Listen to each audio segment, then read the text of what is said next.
주말 점심밥을 해먹을 작정이다. 그냥 라면을 끓여 먹긴 재미없으니 요리를 약간 첨가하겠다. 전문 요리 채널이 아니니 이해 바란다. 모든 사람이 그렇듯이 인생 한번 태어나 보란듯이 성공하고 싶을 거다. 사람은 각자 살아온 환경과 외모, 말투, 인성, 태도, 손짓, 발짓, 풍기는 냄새 모든 것이 개인마다 다르다. 그래서 각자의 성공을 향한 방식도 느끼는 행복도 제각기 다를 것이다. 그리고 성공의 정의와 그 척도는 어느 한 사람이 규정하는 것도 아니다. 쉽게 말하자면 철수가 구멍가게로 성공했다고 물론 철수처럼 되고 싶은 사람도 있겠지만 대다수가 각자가 그리는 본인만의 성공의 기준이 있다. 철수는 스스로가 이 정도로도 행복하다 해서 모든 사람에게 자신의 성공의 척도와 방식을 강요해서도 아니 된다고 본다. 그렇듯 이 성공이란 부분이 행복과 직결되어 있는 만큼 개개인이 느끼는 행복과 성공의 깊이는 개인차가 상당할 것으로 보이니 이 영상에 나오는 성공을 향한 방법은 오로지 인고난만의 주관적인 척도임을 먼저 밝히며 이 영상에서 밝힐 인고난만이 성공으로 가는 방법들을 가져갈 사람은 가져가고 버릴 사람은 과감히 버려 취사 선택하길 바란다. 그리고 본론에 들어가기에 앞서 밑바닥에서 지옥 구경하고 있는 사람이 조급하게 성공을 취하기 위해 요행을 따라가지도 또 바라지도 않는다. 천천히 그리고 명확하고도 정확하게 성공을 위한 한 걸음을 내딛는다. 마치 치타가 가재를 잡듯이 정확하게 겨냥해 그 흐름을 탄다. 성공이라는 미끼로 여러 사람들을 현혹시키는 사람들 유튜브에서 종종 보인다. 그 사람은 뒤에서 언급하겠다. 자, 이제 들어간다. 이 밑바닥 소위 말하는 M창 인생을 살면서 너 주제에 성공 인생을 논하느냐라고 말할 수 있다. 이 말에 동의도 해보면서 또 동의는 못하겠다. 그 말에 반문하자면 실패한 사람이 성공할 가능성이 높다는 통계는 들어보았는가? 그리고 반문하고 조롱하고 비아냥거릴 거면 지금 여기까지만 시청해 주길 바란다. 본디 이 방송은 실패해서 성공으로 가는 영상을 제작할 것인데 그런 시청자가 있다는 것 자체가 나에겐 독이 된다. 우리는 비록 이렇게 됐지만 다시 일어서기 위해서는 정보가 필요하고 힘이 필요하고 위로와 안식처가 필요하다. 자, 그럼 진짜 들어간다. 나란 사람은 성공, 곧 돈이 많으면 많을수록 좋다라고 생각하는 주의이다. 물질 만능, 다다익선주의이다. 많아야 어려운 사람을 베풀 수 있으니까 말이다. 어려운 사람을 도와줘야 비로소 희락과 만족감 그리고 살아있음을 느낀다. 향후 내가 이제부터 전달할 방법이 성공으로 간다면 원 없이 어려운 사람을 도와주고 싶고 봉사도 하고 싶다. 그렇게 된다면 앞권에서 영상에 담아보겠다. 그러니 먹고 살만해졌다 하여 성공을 거두었다고 말하고 싶지 않은 사람이니 이 점 참고하길 바란다. 비록 매일 라면으로 한 끼를 때우고 있는 웃지 못할 지금의 현실이지만 통은 큰 사람이다 라는 것이다. 그러니 16억 날려먹었나? 내가 지금 이 밑바닥에서 생활하면서 성공할 수 있는 유일한 방법을 고민해봤다. 서도에서 말한 것처럼 이 방법은 당연하게도 누구에게는 정답일 수도 또 아닐 수도 있다. 무엇보다 실패로 인해 암흑 속에서 허우적거리는 사람, 좌절 속에서 아무것도 안 하는 사람, 그리고 지금 방향성을 잃거나 잘못된 길을 가는 사람에게 올바른 길로 인도되길 바라본다. 다시 또 강조하지만 이 방법은 정답도 아니고 실패할 수도 있지만 인생 실패한 사람이 이번 생애의 마지막 기회라고 생각하고 달려들 이 성공 프로젝트는 아무래도 처절함이 남다르니 들어도 좋을 것 같다. 유튜브에 실패한 사람이 성공하는 법에 대해 검색해봤더니 죄다 모두 동기부여 영상이었다. 현실적인 방법을 고안해낸 사람을 찾아보기 힘들었다. 동기부여 영상이 나쁘다는 것이 아니고 성공하기 위한 디테일한 방법을 말해주는 사람이 없다는 것이다. 한탄 속에서 멍해져 있는 우리는 실질적으로 디테일한 방향성이 필요하다. 안 그런가? 내가 생각하는 내 입장에서 고려한 나의 이 망한 인생에서부터 결국 성공하는 방법을 중장기 방향으로 설정해본다. 4년 넘게 지휘봉을 잡은 벤투의 천천히 만만디 빌드업 축구가 16강에 진출한 것처럼 뭐든지 탄탄한 빌드업이 성공하는 만큼 초단기에 그 어떤 것도 이루어낼 수 없으니 너무 조급해하지 않는다. 그리고 그 어떠한 것도 초단기에 성공을 이룰 수 없다. 있다. 로또나 비트코인 마진뿐이다. 나는 알고 있다. 나락으로 간다는 사실을 말이다. 성공을 비유하자면 정성스레 하루, 몇 개월, 몇 년 물을 줘야 화초에서 꽃이 피듯 초단기의 성공은 인생에서 지우도록 한다. 그러기에 앞서 먼저 나의 디테일한 소개가 필요할 것 같다. 모든 사람의 기준이 틀리니 말이다. 또 내가 궁금할 것 아니겠느냐. 하지만 나의 스펙이 성공으로 가는 중요한 요소가 아닌 만큼 나의 프로필을 보고 나는 이와 해당 사항 사항이 안 되네 하고 낙담하지 않아도 된다. 그냥 참고는 참고일 뿐 나의 프로필을 그냥 듣고 참고하길 바란다. 나는 서울 10위권 내 5위와 가까운 대학교를 졸업했으며 과는 경제학과, 외국어 영어는 토익 900 약간 못 미치는 수준이지만 듣기는 잘하나 말하기는 약간 병맛이고, 중국어는 홀로 유학해서 3년 만에 HSK 만점에 짱깨들과 돈 되는 대화도 곧잘 하는 편이다. 그리고 코스닥 상장회사 3개와 명품회사 1개 직장을 다니다 연봉 인상 실패로 사직서를 제출하고 퇴직금과 대출로 법인을 세우며 개인 사업까지도 하게 되다. 여기서 잠깐, 갑자기 연배가 많으신 어르신이 회사 때려쳤다고 하면 이럴 것이다. 왜 회사를 때려쳤어? 왜 관뒀어? 미쳤어? 끝까지 버티지 등등 세상이 다 끝난 것처럼 아쉬워하면서 말이다. 지금 생각해보면 이 말처럼 명확하게 실패로 가는 길도 없다. 회사 취직은 본인의 빌드업을 위한 최초의 필요 단계다. 중요한 단계는 맞지만 40에서 50대가 아직도 회사를 다니고 있다는 말은 아직도 자기 자신을 위한 준비를 하지 못했다는 말이거나 도전 없는 쳇바퀴 다람쥐 같은 인생을 사는 사람일 가능성이 높다. 솔직히 미안한 말이지만 아직도 한심한 상황인 것이다. 사실 요즘 퇴사하는 사람들은 축하 파티 해줘야 하는 것이다. 이유는 본인 잘 먹고 잘 살 준비를 잘해서 나왔다는 소리이며 나 자신을 다시 업그레이드 하겠다는 소리이다. 말뚝박아 회사 생활의 꼭지점은 대표이사 혹은 임원일 것이다. 그 확률은 1%도 안 되며 말도 안 되는 경쟁률이다. 바늘구멍에 낙타가 들어가랴 이 확률은 실패할 확률이 크니 하루빨리 조직에서 나와야 한다는 소리이다. 그렇다고 그 성공 신화의 1%가 될 수도 있는데 너무 막말하는 거 아니냐 할 것이다. 우리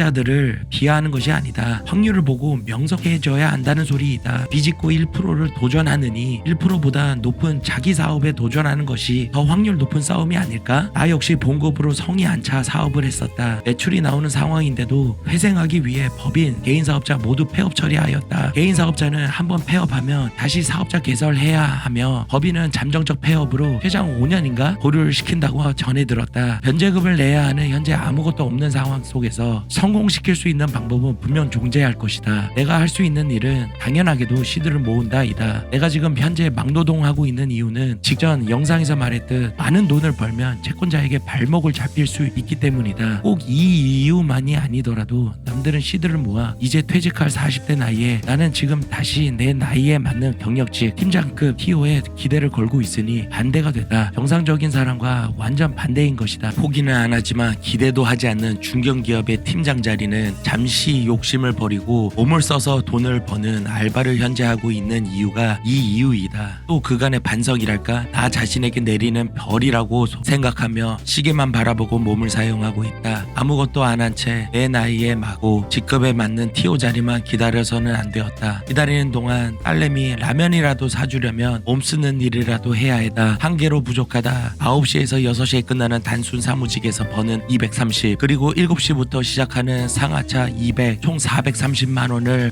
마누라에게 갖다 바친다. 14시간 정도 일하는 셈이다. 아직 변제금은 안 나왔지만 생활비 120을 뺀 310만 원이 남고 변제금 130만 원을 내면 180만 원이 남는다. 빠듯하게 3인 가구가 180을 모아서 어느 세월엔 날라간 아파트를 모으고 거주할 집을 마련하고 성공의 열차에 탑승할 수 있을까 의문이 든다. 소문에 의하면 더 몸을 돌려서 1000도 벌 수 있다고 하는데 나는 아무리 해도 몸으로 버는 돈은 500 이상은 무리라고 생각이 든다. 월에 500 이상 버는 사람은 체력이 남다르거나 평범하지 않는 사람일 가능성이 높다. 이처럼 시간은 한계가 있고 우리의 몸도 쉬어야 하므로 몸을 쓰는 근로소득에는 한계가 있다. 하루 이틀 잠을 안 자고 일을 하며 돈을 더 벌 수도 있지만 이게 지속이 되면 근로소득으로 번 돈 모두 병원에다가 납부할 수도 있다. 자, 이제부터 현실적인 방법으로 내가 생각하는 내가 성공으로 가는 법을 말할 차례이다. 몸으로 버는 하루 일과를 마친 후, 아니 일을 하는 중간중간에도 마찬가지이다. 가진 모든 방법을 동원해 몸을 쓰지 않고 돈을 벌 수 있는 패시브 인컴을 생각해야 한다. 최소한의 노력으로 수익을 얻고 유지할 수 있다는 뜻. 하지만 우리 모두는 근로소득에 지쳐 일 끝나면 넷플릭스 켜고 라면에 밥 말아 먹고 잠을 청할 것이다. 이런 생활이 반복되면 언제 지인 돈 갖고 언제 일어설 수 있단 말인가? 아니 그런가? 우리는 완전히 철저하게 실패한 특별한 사람이다. 실패했던 모든 울분을 삼아 계속 도전해서 성공으로 이끌어야 하지 않겠는가? 디테일하게 말할 차례다. 내가 생각한 내가 14시간 일과를 마치고 실현할 수 있는 것들을 정리했다. 1번이 현재 하고 있는 유튜브, 2번이 온라인 오픈마켓. 여러 개가 있지만 2개만 집중하겠다. 스마트 스토어 쿠팡이다. 3번이 오프라인 장사이다. 지금부터 내가 생각하는 밑바닥 놈이 이 세 가지를 어떻게 접근할 수 있는지 순서대로 알려줄 것이다. 우리가 지금 시청하고 있는 유튜브 플랫폼은 구독자 1000에 총 4000시간 시청했다면 매달 시청시간 기준으로 정산이 이루어진다고 한다. 나는 이 정산금을 목적으로 유튜브를 시작하지 않았다. 이 구독자 1000에 4000시간의 기준도 못 달성한 내가 당연히 정산금을 받았을 리가 없다. 하지만 기준에 갓 부합해 정산금을 받는 사람들 이야기를 들어보면 정산금이 용돈 수준도 안 된다는 것이다. 그럼에도 유튜브를 하는 결정적 이유는 두 가지이다. 투자금 없이 사업할 수 있으며 비즈니스적으로 홍보수단 및 기타 활용할 것이 많다는 것이다. 우리 모두가 너나 할 거 없이 인스타, 페이스북을 하면서 팔로우를 늘리는데 혈안이 돼 있는 이유는 팬덤 확보이다. 유튜브도 같은 맥락이라고 보면 된다. 요즘 시대의 팬덤이야말로 나의 재산이라고 할 수 있겠다. 이 유튜브를 시작하려면 편집, 카메라 장비, 조명 등 여러 가지 조건이 있지만 이 부분은 세부적인 요소이고 제일 중요한 요소가 있다고 한다. 상당수가 그렇겠지만 목적성과 통일성이 없는 컨텐츠를 한다면 백날에도 저 기준을 채우지 못할 것이다. 사람들이 시청할 만한 영상을 만들어야 하는 것이다. 이 중 이목을 끌 만한 카테고리는 재미, 정보, 건강, 돈이다. 백날 너만 재밌는 혹은 너만 이뻐 보이는 영상을 올리면 소의 경일기라는 소리다. 이 카테고리 안에 해당되는 영상을 올려야 유튜브를 한다고 하는 것이다. 인고남 채널은 이 카테고리 중에 정보와 돈이다. 카테고리 두 개를 가지고 운영한다. 누구나 다 알지 못하는 객관적 정보를 전달해서 팬덤을 확보한다. 나의 성공은 곧 나를 믿고 따라와준 팬덤의 성공이다. 라는 슬로건으로 말이다. 현재 보시다시피 액션 중이다. 오늘부터 당신도 이 카테고리 안에 본인이 잘할 수 있는 영역을 색출해 시작해 보길 권장한다. 각자가 한 가지 장점이 하나쯤은 존재하기 마련이다. 그러니 돈이 들지 않는 유튜브를 안 할 이유가 없다는 것이다. 그래도 안 와닿는 사람을 위해 자세히 설명하겠다. 그래도 시작하기 주저하거나 자신 없어 하는 사람에게 말해주겠다. 아까 예를 든 것처럼 현재 실패한 인생에서 성공하는 법을 검색했을 때 현실적인 방법을 말해주는 사람이 없었지 않았는가? 모두 동기부여 영상이다. 그럼 나는 이들과 다르네? 내가 하면 더 잘할 수 있겠는데? 동기부여 영상도 마찬가지이다. 동기부여를 이렇게까지밖에 못한다고? 라고 느끼면 당신은 비로소 유튜브 크리에이터라는 천직을 찾은 것이라 하겠다. 스양은 아니더라도 조회수 좋은 먹방 유튜브보다 더 재밌게 먹을 수 있을 것 같으면 시작하라는 소리이다. 스양이 우스우면 당신은 이미 대형 유튜버인 것처럼 말이다. 이제 감이 오나? 어떤 영상이든 현재 보이는 조회수가 높은 영상보다 내가 더 재미있게 혹은 더 간단 명료하게 만들 수 있다라면 바로 시작하길 바란다. 그리고 본인만의 장점을 발굴해 내가 말해준 카테고리 안에 대입시키면 되는 것이다. 그럼에도 불구하고 자신이 없다면 떠먹여줄 자리이다. 실질적으로 어떻게 유튜브를 시작할 수 있는 디테일을 설명하겠다. 유튜브라면 나 같은 경우 약간의 투자가 있었다. 직업 훈련 포털이라는 국가에서 대주는 보조금 혜택을 통해 유튜브 편집 기술을 배웠다. 직업 훈련 포털을 이용하기 위해서 여러 가지 사항이 있는데 영상이 길어지니 이것은 패스하겠다. 검색하면 다 나온다. 나 같은 경우 영상을 그냥 무턱대고 찍기만 해서 올리면 안 되니 최소한의 기술이 필요했다. 2, 3주면 자신이 붙는다. 16만원가량 지불해서 자유자재로 영상 편집을 할 수 있다면 안 배울 이유가 없다. 영상 편집은 인생에 도움이 될 가능성이 높기에 배우길 권장한다. 제대로 배우고 싶으면 내가 설명한 직업훈련 포털을 이용해 집 근처에서 수업을 들으면 좋겠고 그게 아니면 유튜브 검색창에 영상 편집을 검색해서 배워도 충분하다. 직업훈련 포털은 영상 끝부분에 또 설명하겠다. 두 번째로 넘어가겠다. 오픈마켓 네이버 스마트 스토어는 모두가 들어봤을 것이다. 진부하지만 패시브 인컴에 맞는 종목인 것이다. 우리는 가입 절차를 설명하는 채널이 아닌 만큼 사업자 등록증이며 통신 판매업자 등록이며 스마트 스토어 가입 방법 및 절차는 유튜브에 검색하면 다 나오니 이 역시 생략한다. 내가 경험해본 스마트 스토어의 성패는 본인의 상품을 팔라이다. 최근에 이슈가 됐던 주PD aka 심사임당 구설수에 오른 이분은 최초의 스마트 스토어로 돈 버는 방법으로 연예인보다 더 많은 팬덤을 확보한 인물이다. 스마트 스토어로는 키워드를 찾게 해주는 아이템 스카우트라는 플랫폼을 만들었으며 몇 달 전까지는 유튜브를 쉬고 간단하게 입문할 수 있도록 노아 AI라는 프로그램을 개발한 사람으로 이목을 끈 사람이기도 하다. 이분에 대해 나의 소견을 말한다. 쉽게 돈을 벌 수 있다고 현혹시키는 사람은 모두 거짓이거나 사기꾼이다. 결론만 말하자면 상품 키워드 분석으로 경쟁도를 분석해 무작위로 상품을 등록해 가격을 낮춰 상위에 노출시키는 행위는 결국 판매자들끼리 치킨 게임을 초래하게 되었으며 유튜브는 기존 성공한 창작물을 사물을 응용하고 베끼는 저작권 침해의 결과를 초래하여다. 둘 다 공통점이 있다. 껍데기만 있고 속은 없다. 내 것이 없다는 점이다. 스마트 스토어에 등록한 제품은 판매 후 CS도 할 수 없을 만큼 이해도가 없었으며 다뤘던 영상은 본인조차도 이해 못하는 결과물이다. 대체 이런 사업이 가능키나 한단 말인가? 그의 말대로 충실히 이행하더라도 부자가 절대 될 수 없다. 왜냐하면 결국 모두 내 것이 아니기 때문이다. 어떤 것이든 빌드업해서 견고한 탑을 쌓아야 한다. 그래야 부자가 될까 말까인데 너무 요행에 가깝다. 쉽게 입문시켜 쉽게 판매되게 만든다. 그 다음엔 없다. 대중들을 기만해 부자가 될 수 있다고 현혹시킨다. 이는 결국 자신만 공신력과 부를 챙긴다. 백날 그의 말대로 해봐라 부자가 될 수 있나? 절대 없다. 이봐라 그는 벌써 불타는 종이 쪼가리처럼 없어졌지 않는가? 결국엔 대중의 문매를 맞는다. 정의는 반드시 승리한다. 본질에서 벗어났다. 다시 들어간다. 나는 개인 사업자를 운영해봐서 경험이 있다. 스마트 스토어에서 등록시킬 제품은 꼭 나만이 취급하는 물건이어야 한다. 처음부터 잘 되는 것은 없다. 하지만 올바른 개념은 받고 시작한다. 나의 제품을 나만이 갖고 있는 제품이어야 한다. 말은 쉽지 적용 가능한 예시를 들겠다. 하지만 이 예시 또한 성공하리라는 법은 없다. 과거에 성공한 제품을 사례로 들겠다. 어느 한 유명 연예인이 젤리곰 목걸이를 착용해 유행한 제품이 있었다. 당시에는 젤리곰 핑크 펜던트 한 개로 유명세를 떨쳤다. 지금은 펜던트 2개가 보인다. 우후죽순처럼 이 제품을 취급하는 판매상들이 많았고 서로 가격 경쟁을 하는 와중에 나는 젤리곰 펜던트 오렌지와 핑크 2개를 달아 쉽게 차별화를 시켜 쉽게 등록시켰다. 또 이에 멈추지 않고 목걸이 줄도 심플한 진주 목걸이로 바꿔 껴서 진주 젤리곰 목걸이로 상품을 등록시켜 판매하였다. 어렵게 생각할 필요가 없는 것이다. 치킨 게임에서 벗어날 방법 무한대라고 할 수 있겠다. 동대문 종합상가만 가도 펜던트와 목걸이 줄이 널리고 널렸다. 센스만 있다면 유행에서 벗어나지 않고 나만이 취급할 수 있는 제품을 언제든 구축할 수 있다. 판매상과 끝나지 않는 골머리를 싸매며 가뜩이나 없는 마진으로 가격 경쟁을 할 것인가 아니면 나만이 판매하는 상품을 등록시킬 것인가. 나는 후자라고 생각한다. 그렇게 되면 가격도 원하는 가격으로 설정할 수 있다. 지금까지는 쉽게 접근할 수 있는 방법을 내가 말해줬고 나는 내가 직접 디자인을 해서 패션 액세서리를 제작할 생각이다. 개인 사업자가 가능할 때 그때 실전으로 나의 물건을 제작할 것이다. 지금 벌써 하고 싶은 제품이 있고 돈이 생기면 샘플을 의뢰할 예정이다. 그리고 스마트 스토어에 등록시키는 과정과 마케팅 홍보하는 과정을 영상에 담겠다. 그리고 마지막 세 번째이다. 나는 장사할 것이다. 오프라인 매장이다. 이것은 근로노동과 유튜브 그리고 스마트 스토어가 잘 되고 있을 때 얘기이다. 오프라인 매장을 운영하기 위해서는 월세 혹은 전세금, 권리금이 마련되어 있어야 하기 때문이다. 세 번째 임무를 달성하기 위해서 훗날을 준비하며 틈틈이 시드를 마련해야 하고 기술을 익혀야 한다. 직업 훈련 포털에서 수많은 기술들이 있는데 결정은 아직 못했지만 이 중 나는 제과 쪽을 선택할 것 같다. 아직 미정이다. 제빵은 너무 손이 많이 가서 어려울 것 같고 선택과 집중으로 아이템 몇 개만 개발해서 회전율 좋은 제과 제품을 개발하고 싶다. 기술은 많고 생각은 모두 다르니 본인의 적성에 맞게 선택하면 좋을 것 같다. 이 또한 유튜브와 마찬가지로 내가 하면 너희들보다 잘 할 것 같은데 라는 생각으로 선택하면 좋을 것 같다. 목표는 유동인구가 많고 그나마 임대비가 강남보다는 저렴한 건대로 구멍가게에서 디저트 가게를 열고 싶다. 이 역시 2, 3번이 잘 됐을 때 모든 영상으로 담고 보여줄 것이다. 아이템은 현재 비공개이지만 방식을 알려주겠다. 회전율 좋고 편한 노동이 들어가지 않는 아이템 그리고 줄 서서 먹게 할 수 있는 맛있는 맛. 이것을 먹기 위해서 전국에 와서 줄을 선다면 나는 가맹점을 내줘 프랜차이즈화 시킬 것이다. 그러기 위해서 먼저 배워야 하며 끝없는 시행착오를 거쳐야 한다. 3번은 초반에 심도 있는 노력이 들지만 결국 훗날은 패시브 인컴에 속한다. 정리하겠다. 현재는 몸뚱아리로 간간히 생계를 유지하고 있다. 몸뚱아리는 결국 감가상각되어 언제든 이 금액만큼 벌어다 줄 수 없으니 우리는 패시브 인컴을 계속 발굴해야 한다. 1번이 유튜브를 시작해서 나를 그려라. 이왕 할 것이면 명확하게 카테고리를 정하고 한다. 나의 장점이 내가 제시한 카테고리에 속해야 한다. 속하도록 만든다. 그리고 냉정하게 자신이 하고 있는 컨텐츠가 남들보다 우월한가 꼽씹어봐라. 남들보다 잘해야지 구독자가 늘지 않겠는가. 두 번째가 진부하지만 패시브 인컴의 정석 오픈마켓이다. 나만의 상품을 판매하라. 무에서 유를 창조하는 것이 아니다. 응용하고 늘 고민하고 생각해라. 이것은 스스로가 해결해야 할 문제이다. 머리가 돌지 않으면 내가 준 힌트로 등록시켜라. 그래도 나의 상품인 것이다. 세 번째는 결국에는 장사이다. 맛으로 승부 본다. 구멍가게에서 손님들이 줄서게 하는 것을 목표로 시작해 프랜차이즈로 나아가야 한다. 직업훈련 포털 사이트에서 원하는 기술을 익혀서 미래에 투자한다. 근로소득은 처음과 끝이 눈물을 머금는 과정이라면 1, 2, 3번은 근로소득과 마찬가지로 눈물을 쏟는 초반 과정이 존재하지만, 아니 더 극한 눈물을 쏟아야겠지만 이를 성공만 시킨다면 누구도 부럽지 않을 부를 창조할 수 있을 것이다. 자,